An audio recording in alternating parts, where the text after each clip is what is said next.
এই কুকুর কথা বলে, আল্লাহ বলাইলে কুকুর বলতে পারে। ওই শায়েখ রেফাই যখন বললেন এই তুমি রাস্তা ছাড়ো, কুকুর কয় আমার রাস্তা ছাড়বা কাউকে রে, তুমি ছাড়তারো না। কারে কয়? শায়েখ রেফাই রে কয়। নাম মনে রাখেন, ভবিষ্যতে কোনো জায়গায় যদি কইতেও যান নাম কোন লাগবো। যে শায়েখ রেফাইকে বলতেছে যে তুমি আমার নামতে কবা, তুমি নামো।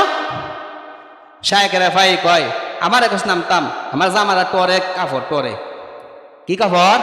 টরে কাপড়।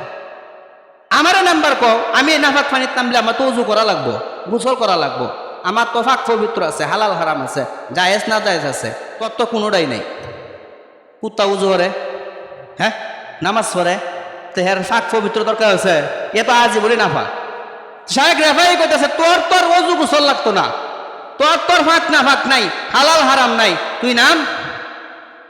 কুকুরের জবান দিয়া বলে শায়েখ, ও শায়েখ রেফাই তুমি আমারে বলছো আমার শরীরের মধ্যে নাপাক, তোমার জামাটা বড় দামি, তোমার ওযু লাগবো, গোসল লাগবো, এই নাপাক পানির মধ্যে তুমি নামবা নাম।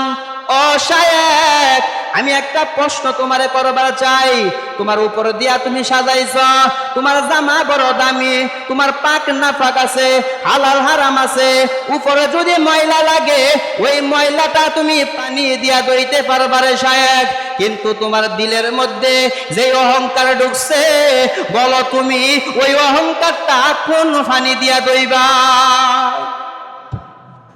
শায়েখ রেফাই দুইটা চোখের পানি দিয়ে ফালাইয়া কান্না আরম্ভ করে দিল।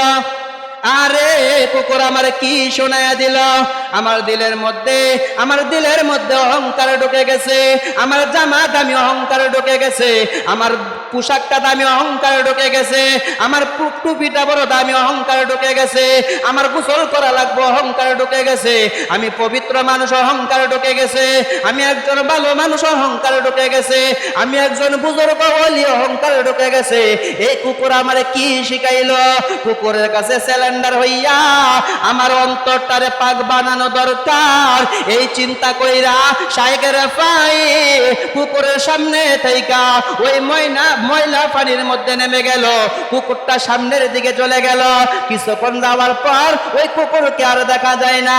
শায়েখ রেফাই ভাবলেন আমার আল্লাহ আমার দিলের মধ্যে যে অহংকার আছে ওই অহংকারটা শুধরাইবার জন্যই আমার সামনে কুকুর দিয়া আমার ভুলটা আমার আল্লাহ ধরায়া দিছে, আমি আমার আল্লাহর কাছে ক্ষমা চাই, আস্তাগফিরুল্লাহ বইলা আল্লাহর কাছে ক্ষমা চাইয়া আল্লাহর কাছে মাপ চাইয়া দেয়। যেই শায়েখ রেফাই অহংকারের কথা স্মরণ কইরা ময়লা পানির মধ্যে নেমে যায়, তাইলে আমি আপনি কোন জায়গায় আছি? আপনার আমার অহংকার কি পরিমাণ উঠছে উপরে?